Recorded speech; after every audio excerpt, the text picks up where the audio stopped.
We do it very simple. Yes, come on. Governor Christie, come on. All right. That's good.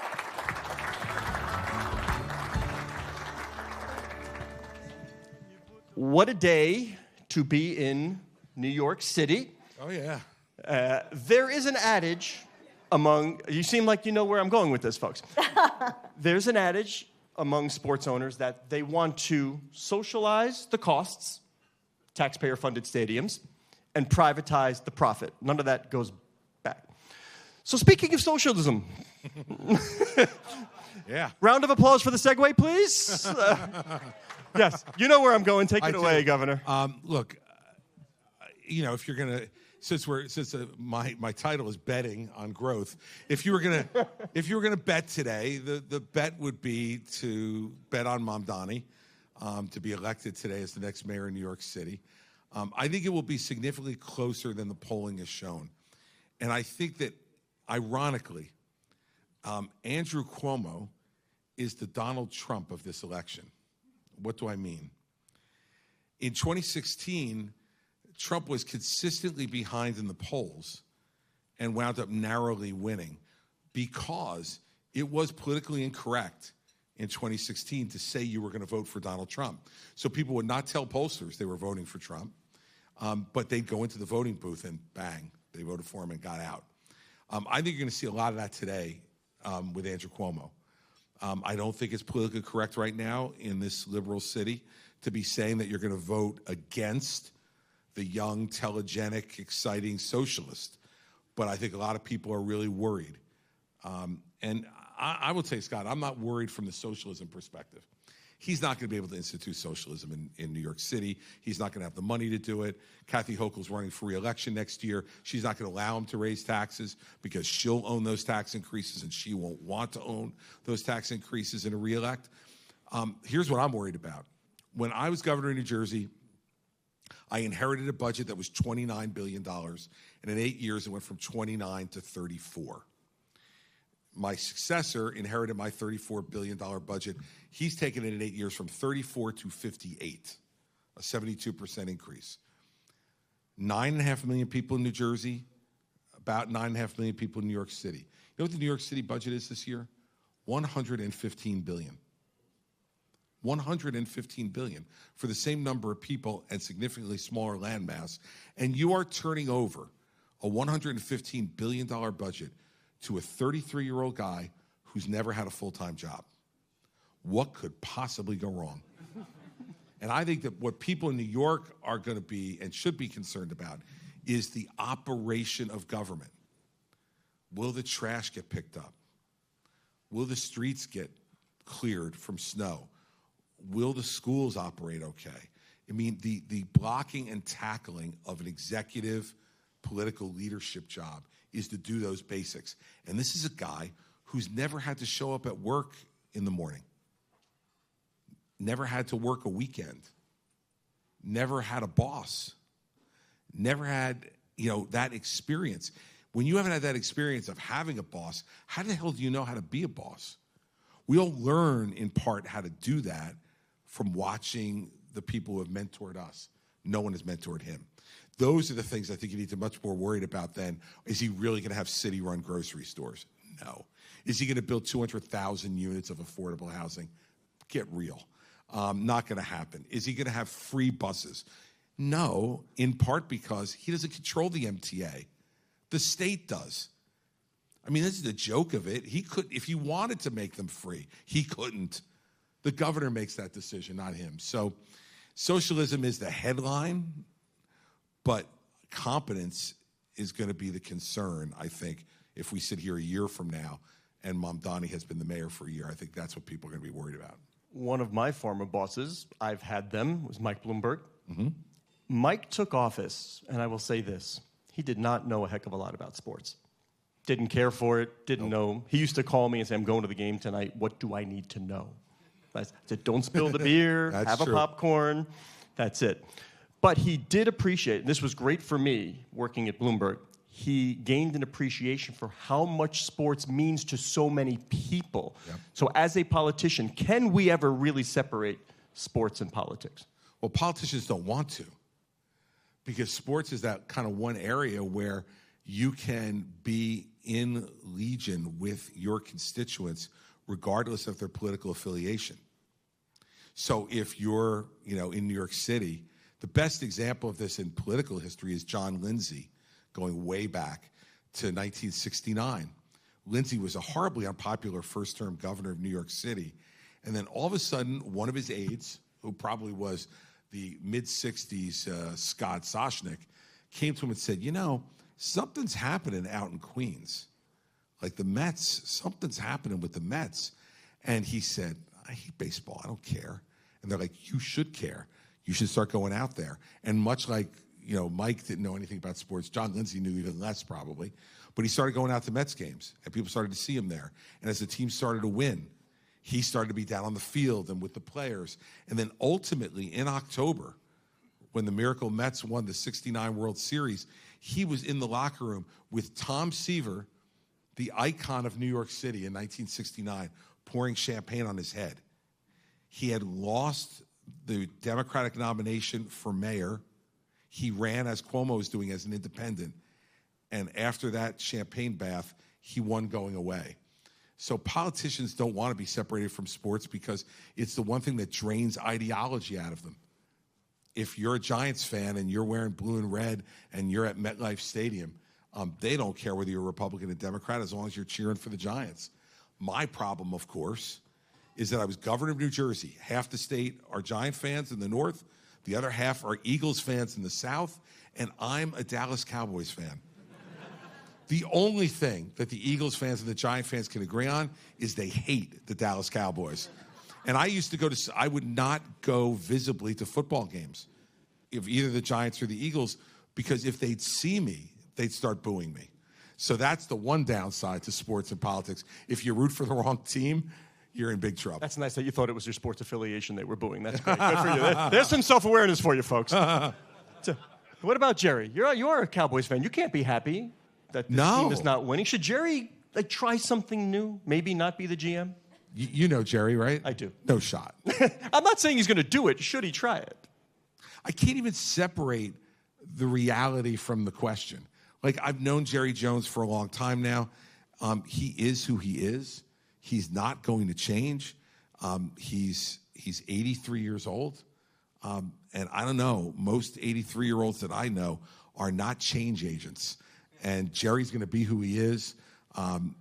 And he looks at it as, while he's disappointed they haven't won a Super Bowl in 30 years, he also owns the most valuable sports franchise in the world that he paid 160 million for in 1989. So he feels like it's gone pretty well for he and his family. So, I don't think he'll change. No, I don't. I think it will change when Jerry finally dies, and Stephen takes over, and he has a much different sensibility about these decisions than I think his dad does. You know who called that purchase a pretty bad idea at the time, right? I don't remember who. Donald Trump. There you go. He's using sports to his advantage, though. He's showing up at NASCAR races. He's showing up in SEC country. World Cup. World Cup. Yeah. Why is he aligning with? How does he pick where he aligns, and how is he utilizing it? Well, look, this is a guy who is the greatest marketer in the history of the presidency. And what he understands is popularity of other things, right? So he's able to look and read and decide which way to go, and he has no shame about whatever position he's going to take and whether it's consistent or inconsistent with anything he's said before. So he reads it, and he's usually right. Going all the way back to the George Floyd stuff and players kneeling, and he read that early and wound up on the side of a majority of Americans on that one, and he's been right on most of these things since. Now, he's not a huge sports fan. He pretends to be, but he really isn't. He watches football. He watches golf. Doesn't like the kickoffs. I know. Hates the kickoffs. Yes, but does not. His sister, his late sister, was a Mets season ticket holder, and Donald used to go from time to time. My favorite night of watching Donald at a sporting event was at a Mets game at Shea Stadium. years ago, and I had seats right behind the visiting team dugout, and Donald and his sister Marianne's seats were behind home plate, and they put Donald and Marianne on the kiss cam, thinking they were a couple. And people start cheering because it's Donald Trump. They don't know it's his sister. And fans start chanting, kiss her, kiss her. And I'm laughing like hell because his sister is a Third Circuit Court of Appeals judge. So I'd appeared before her a number of times.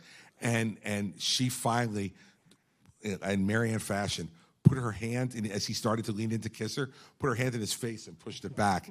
Only an older sister could get away with doing that to Donald Trump. She was quite the lady. Sports betting, rise of popularity. You were integral in pushing for the legalization of sports betting not long ago. The leagues at the time opposed you. Now they're fully on board as the revenue stream is very nice. Oh, yeah. Tell me about Roger and Adam. What was their take at the time? Well, look, when we passed the bill in New Jersey to become the second state in the country with legalized sports gaming, all the leagues and the NCAA immediately sued us, got an injunction, and I got a call from Roger Goodell, and he asked me to come and have dinner, and we had dinner, and we had a relationship prior to that. And he just said to me, Chris, look, you're humiliating yourself. We're going to crush you, and it's going to hurt you politically, and I like you, and I'm a supporter of yours, so I'm trying to give you some advice, like just back off, because we're going to win. And I said to him, how about this? How about we make a deal right now? I said, let's you and I figure out what cut of the state's take you want. And we'll try to negotiate that. And if we come to an agreement, I guarantee you that'll be a template for the rest of the country. And so you'll get a cut of every state's take in every state that legalizes gambling. And he said, well, since no states are going to legalize gambling, then I'm getting a percentage of 0, and that's 0.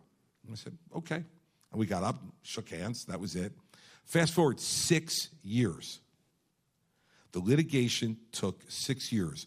We lost in the lower courts 6 times till we finally got to the U.S. Supreme Court. And I was there the day, and this is an unusual moment for anybody. I'm sitting in the front row of the United States Supreme Court. The Chief Justice comes out, and he calls the first case, Christie versus the NCAA. And I turned to my wife and I go, we made it, baby. We made it. And from the oral argument, we could tell that we were going to win. It was 7 of the justices were pounding the representative of the leagues and the NCAA. And of course, that was on a Tuesday. On Friday morning, I got a call from Roger. And he said, Governor, I'm going to be flying to some games this weekend out of Teterboro later this afternoon. Do you have time to come up here? And I'd love to sit and talk. Sure, no problem. So I drive up to Teterboro. We sit down in the conference room, and he goes, look, let's make a deal. And I said, Roger, I'm going to say this to you in language that I know you'll understand. I am first and goal at the 1, and you are inviting me to punt. I said, it's not going to happen, and you guys are not going to get a nickel of the money from any of the states because of what you put us through for the last 6 years. I said, but don't worry about it, because as I told you 6 years ago, this is going to change the very face of what your fans look like. There are going to be people because of this who are going to be watching your sport every Thursday, Sunday, and Monday who never gave a damn about the NFL before. And that's going to lead to revenues that you're never going to have been able to even imagine. And he said, well, I hope you're right. And he got up and left, and I think we now have seen over that time. And I will tell you, I spent almost $8 million on legal fees over that time. And I had people in my legislature and columnists writing that I was crazy and I was at a Don Quixote mission. And David Stern, the late David Stern, actually at the Allen conference, right after we had passed the bill, I was out there, and he grabbed me and just in David Stern fashion, a Teaneck, New Jersey guy, just started screaming at me. You're effing my sport. I'm going to make you effing pay. I mean, it was crazy. We're out. If any of you have been to the Allen conference, it's out like that first night in the big... David Stern yelled at me, you're effing my sport. You're going to effing pay. There you go. This is great. It's great. There's another thing we have in common. And we're out this big open field where people are having this like picnic dinner, and they hear him screaming. And he goes, let me tell you who else is disappointed in you. You stay right here. Okay. He comes over, he drags Bill Bradley over. And Bill Bradley says to me, you're my governor. I'm ashamed of you. I'm not an animal to be bet on. We bet on animals, horses. We don't legalize betting on human beings. And you should be ashamed of yourself. And I looked at the two of them, I go, are you finished? And they were like, oh, hardly. And I said, well, I'm done. Great talking to you. Happy to have you here. And after I win, I said, you all will have accounts to bet online. I guarantee you.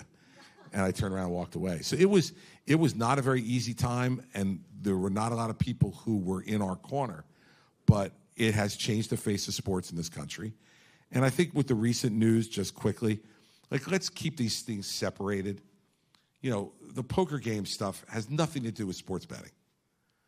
Chauncey Billups is an NBA coach. Okay, he got involved for whatever reason with the mob, and allegedly, we'll see, he's innocent until proven guilty. We'll see what happens with that. The other side, I would argue, is an argument for why legalizing it was the right thing.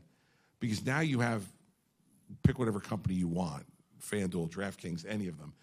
They are working in conjunction with state regulators and the leagues every day to monitor these bets. And they turn the information over to the leagues and ultimately to the Department of Justice. So you think the mafia would have? You think any of the people doing illegal sports gaming before PASPA was rescinded would have turned over that information to the government or to the leagues? So let's get realistic about it. The reason we found out about that stuff the way we did, and the reason people are being held to account, is because we've legalized it, and we have the people who are best able to regulate it, each individual state doing what they're doing. It's made it a sports with more integrity, not less. Governor, thank you. Thank you. Okay.